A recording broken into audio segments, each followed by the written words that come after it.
Greetings everyone, and welcome to another edition of In Studio. I'm your host, Ted Perch, and today we are at the Cottage Street studio of Christy Patrick. So welcome to the program, Christy. Thank you. Nice. Very nice to have you here. Thanks for having me. But you started studying at the Lime Art Yes, School yep, the Lime Academy of Fine Arts, as Lime it was known Academy then. of Fine Yeah, Arts, yes. it's changed its name a little bit Yeah. since, but it's down at the mouth of the Connecticut River from here in Old Lyme, Connecticut. And at the time, it was a very small college. Yeah. It's growing, which is Right. good for them, and they have now been absorbed by the University of New Haven. Well, I grew up in Providence, about an hour and a half drive from it, and Yeah. I was fortunate enough to have a friend who was teaching sculpture there at the Yeah. time. I had apprenticed in his sculpture studio, and he introduced me to the college, and it was a perfect fit for my mindset at the time, For where you and were at, yeah. what I was interested in. I had applied to RISD and a couple other schools, and I got into all of them, but Lime Academy felt like a really good fit. A good fit. Yeah, and I'm glad I did it. So. And there you got all of the basics, really, The foundations, yeah. And that to me was the difference. RISD at the time was offering a lot of more conceptual approaches to Yeah. things and focused more on subject matter and so Mhm. forth. And I really wanted to hone skills and, because I knew, I had been told all my life I had some talent and, Right. it was recognizable, but I felt like I had a lot to learn, and I Sure. really wanted to learn how to do something well. Yeah. And so I went there for sculpture, ironically. And you wound up studying color theory, yeah, right? I ended up. We talked about that before. Yeah, It's like, two-dimensional studies. Primarily. It color theory. I had 2 semesters of color theory in the academy, and at the time it was just a really hard concept for me. So that was my freshman year. By my junior year, some new instructors had come along, and they Mhm. were teaching color theory in a different approach, along with application. Yeah. And all of a sudden, all the stuff that I was trying to learn in my first 2 semesters started to click, and the magic Yeah. started to happen, and all of a sudden, painting became about the essence of light. It Yeah, just, right. really sort of made sense to me, and I was able to, sort of go along that vein and develop my painting body. Yeah. And Well, that's an important skill. I mean, that's an obvious skill to have. Either it comes to you naturally, or you have to. I mean, there's a lot of optics, there's chemistry, Sure. physics, all that that's Yeah. involved. And we were talking earlier about using 3 colors Yep. to create what looks. Yeah, we had. And that was like, to me, it was like all of a sudden, it's only 3 colors there. Yeah. Now I have to go back and think, it's only how many colors am I actually seeing? Yeah. And how is that done? Well, you do see many colors, but Yeah. the palette in which I work is based primarily on three colors, Yeah. one for each primary. So a type of yellow, a type of red, and a type of blue. Yeah. And then we have white in conjunction. And so depending on how you mix them, you get a variety of colors and Primary colors. Yeah. That's all it really is. And my favorite of when we were learning about all this stuff was the idea of chromatic grays. Like you Yes. could have gray colors, but they could all have their own properties and play Yeah. off each other and look a certain way in comparison Right. to And that another color. comes to play in a lot of your work of the charcoal and the grayscale drawings that you do. Yeah, my grayscale work has, that sort of erupted a little bit after undergrad. Mm-hmm. Actually, at undergrad, I met my husband, and we had moved to Minneapolis so that he could pursue his Yeah. graduate degree. And while he was finishing his degree, I was preparing to enter to a program myself. Huh. And in between all that, we started a family. So, That happens. yeah, That happens to all of crazy, us, whatever. yeah. And so I didn't. I wanted to do it, and I wanted to do it while I was young because growing up, I always wondered if my Sure. mother could have done something a little more meaningful to her in her life if she didn't have children Right. at an early age. So I was very glad to do this. It was an extremely trying time in my life, but Yeah. I would not undo it for anything. Taught me how to just react. I had the foundation. Yeah. And then I was all of a sudden developing this subject matter Right. that it just began to flow. And the black and white for me just seemed like a natural fit. Right. It just clicked, and I allowed myself with painting, with my color paintings, and I've always had this struggle, and I still do. Sure. There's, the beauty of color itself. It's like I get wrapped Yeah. up in that. I get wrapped up in the application of paint and the thick and thinness and the playing, Yeah. the juxtapositions and how things, play off one another, and then the building of the image. And it is very tactile. It's very beautiful, but it's a more rigid process for me because I, feel like I'm not worthy of color, so yet. Whereas with the black and white stuff, I can just throw something Right. down and work off it and become very reactionary and very engaged and start to develop the layers and the structure, and it becomes somewhat sculptural. Like, a lot of these surfaces, if you could feel Don't it, which touch I it. don't suggest. I know what I can touch, but Yeah. it's built up with just layers of material, and I scratch Right. back into it. I go back over other stuff. So it's got that tactile, that sort of sculptural element to it that I Right. get differently in my paintings. And there's So- a lot of- there's and a I lot don't have to deal with color. So a lot of this can be interpreted however the viewer wants. So far Right, as like, right. this could be a yellow building, it could be a red building, but You who can- really you cares? can- Yeah, you can make it it's like the difference between black and white film and color Sure. film. Yeah. I mean, Yeah. there are photographers that prefer black and white because your brain Yeah. fills in the rest, or you just appreciate the black and the white, the grayscales. And that's a color palette too. I had a professor at UMass, is where I went for my graduate degree, who, one day just says to me, because I was talking about, the struggle between color and black and white work, and he's like, "But Christy, black and white is color." It is color. And I was just like, "What the? What?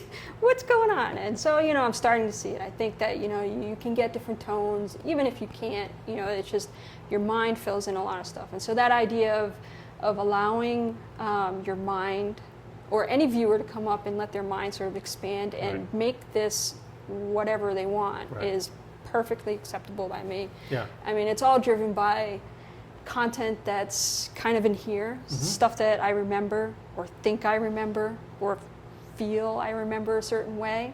I'm kind of hearkening back to that as a base. Gets kind of wrapped up with music that I'm exposed to. I'm like highly influenced by certain music and Yeah. especially certain lyrics and styles, and so that starts to whirl in my head, and there was a point where Creates the image in your mind. that, and there were anxieties that I was working out, having a little kid all of a sudden in my life, that it's like, what do I do with this, Yeah. and just kind of What have I worrying, done? it's like knowing all the crazy things that I did as a child growing up in an inner city. Do I really want my son doing this? This or that, and or the so other thing, it's, yeah. you kind of work that out, and so for me, that's kind of the basis of it, Right. and hearkening back to my youth, certain memories, playing off those, and then just allowing other things to happen as I create the image. It's Right. like I didn't plan every aspect of this. I knew I was interested in this idea Yeah. of some kids working on a car, because that's what my siblings and I would do. It's like, hey, what is this? And we back when you could work on cars before they were All had to- computerized. Yeah, and cars were people's prides back then. I remember Well, my they still- father and his, his kind of Monte are. Carlo. That was his little baby. Forget yeah. you kids. This is my car. Yeah, get out of my car. So, that idea of being able to, find something where kids are doing that, and then just that was more my central idea. But then I started to think about some of the other things growing up in the next city that you're exposed to. There was detritus. Because I was going to say that Yeah. this is an urban cityscape that's kind of gritty Yeah. and what's the word?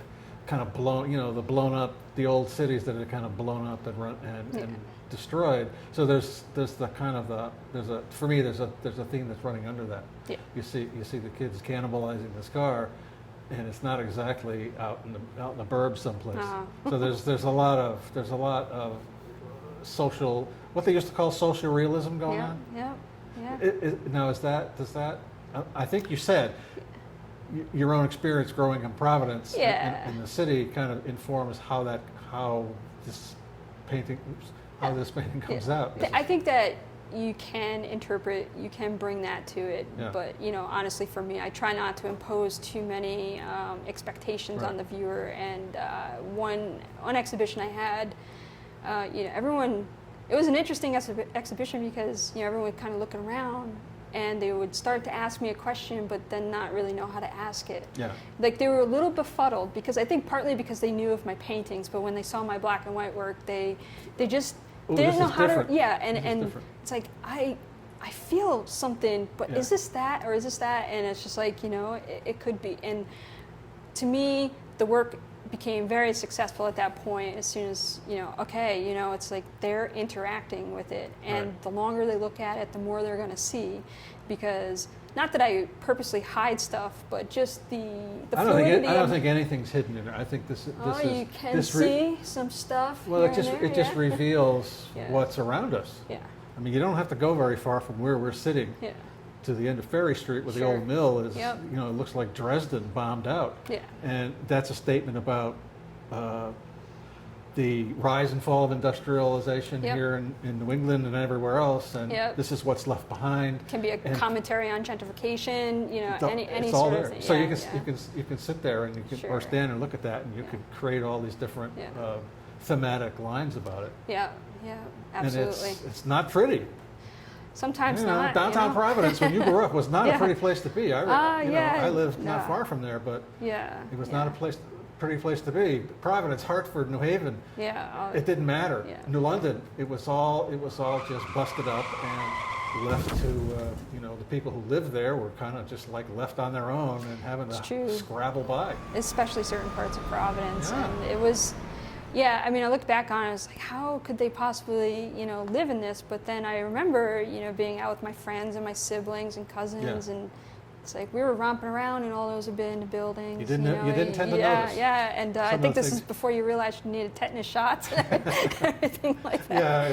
And it was just part of your life. So it's something that's definitely ingrained in me. And obviously living out here, it's a much different experience. Well, now it's a different little more because guarded. now you have a whole series, a number of paintings that Sure. I'm sure people have seen Yeah. around town at Nash Gallery Sure, and so forth. yeah.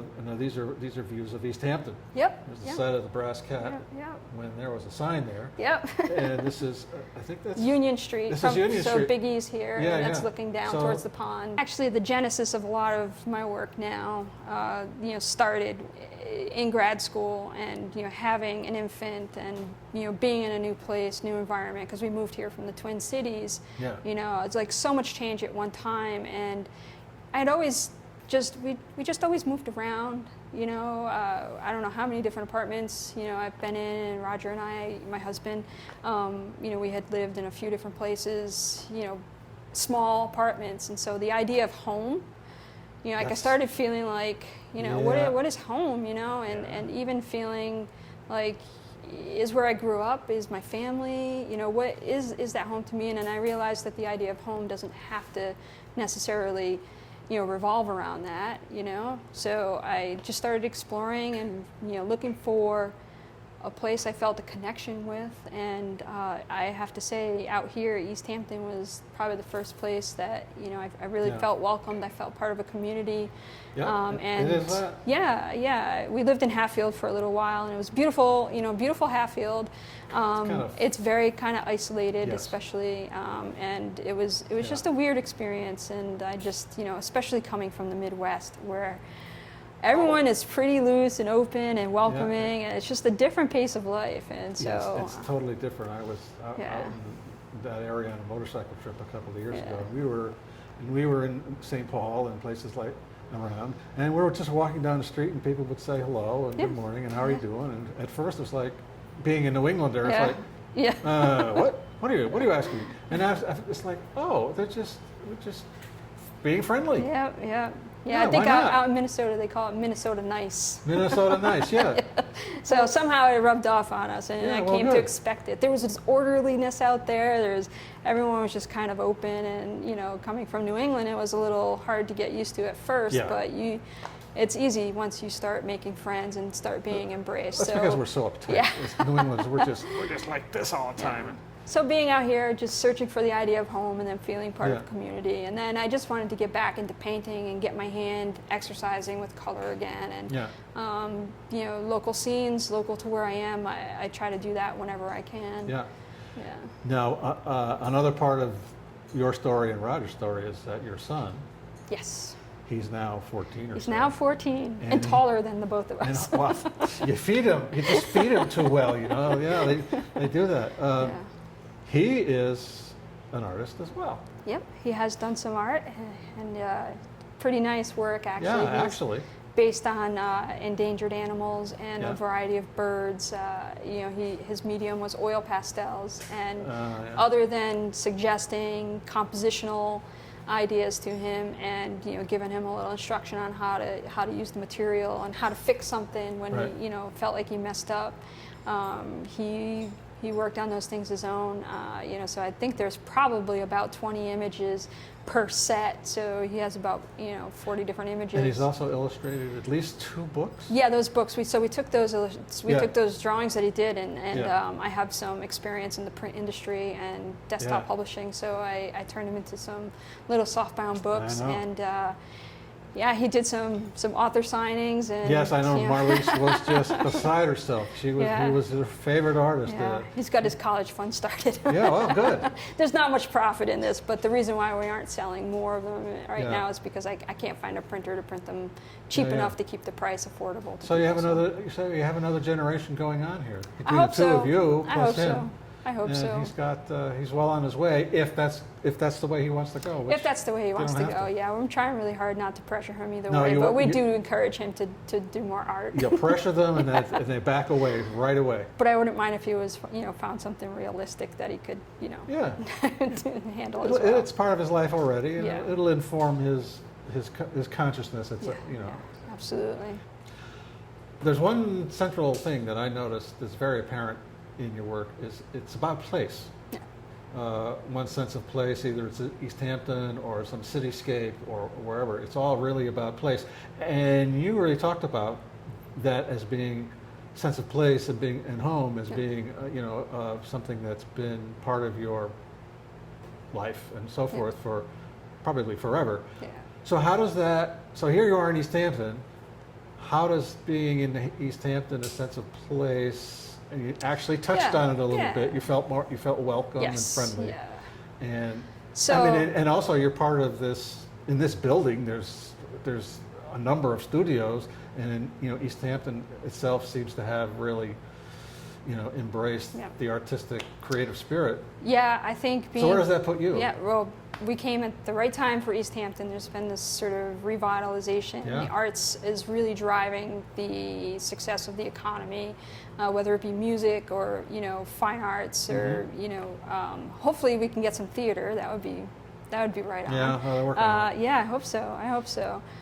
So that's actually just having the support, having a place to be part of, whether we're I'm showing art, my husband's showing art, or someone we know is always showing something, Right. or you can just come out at any given point and have the opportunity to see or partake in something artistic in this city. So it's been a huge support system. Yeah. It's great to be part of a movement that's really defining what the city is becoming. And you're not isolated at all. No, 'Cause we're not. You This can is- walk up and down yep, the hall yep. here, and anywhere in this building. And, This building has a fantastic community of artists. Right. We're new to it. We have just had our studio just slightly over a year now, Huh. so that's why it's a little sparse right now. We haven't had the chance to really break it in, but and both Roger and I share the studio, and so Yeah. when we both work full time, so we're really only in here on the weekends when we can. Yeah.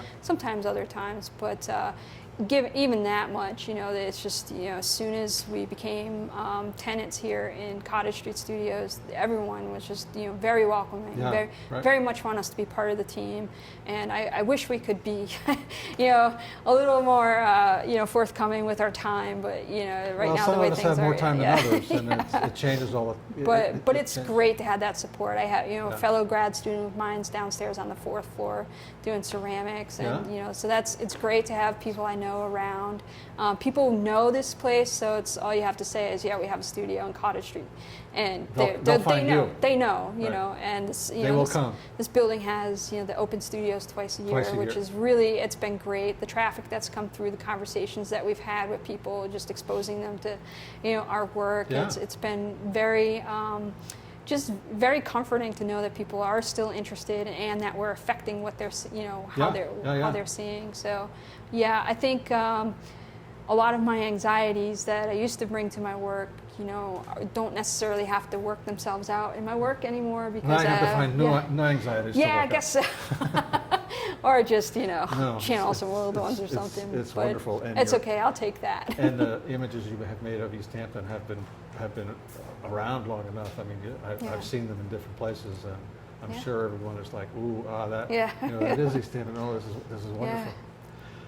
Is there anything coming up, like any new exhibits or any new work going out? Actually, I just found out that I was accepted into a drawing publication that's going to be, they do a print booklet, and so that comes out at the end of this year. Cool. And so I'm looking forward to that. But in between everything, we're trying to find a way to market ourselves and get more gallery representation and find some other opportunities. But I'd like to also organize an open studio outside of the ones that the Cottage Street Studios put on, just so that people have a chance to kind of come in and see our work and hang out and just have a good time. So.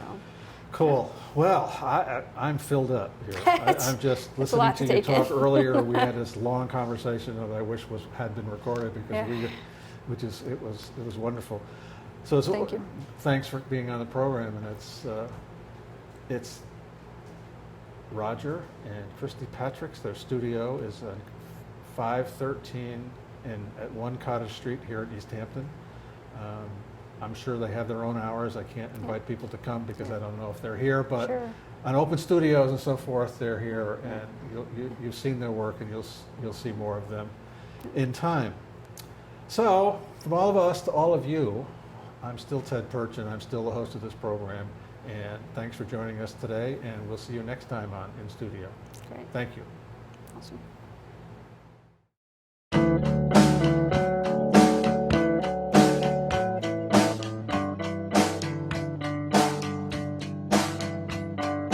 Open your eyes and cause a bigger part, and seek and define the answers are easy to read.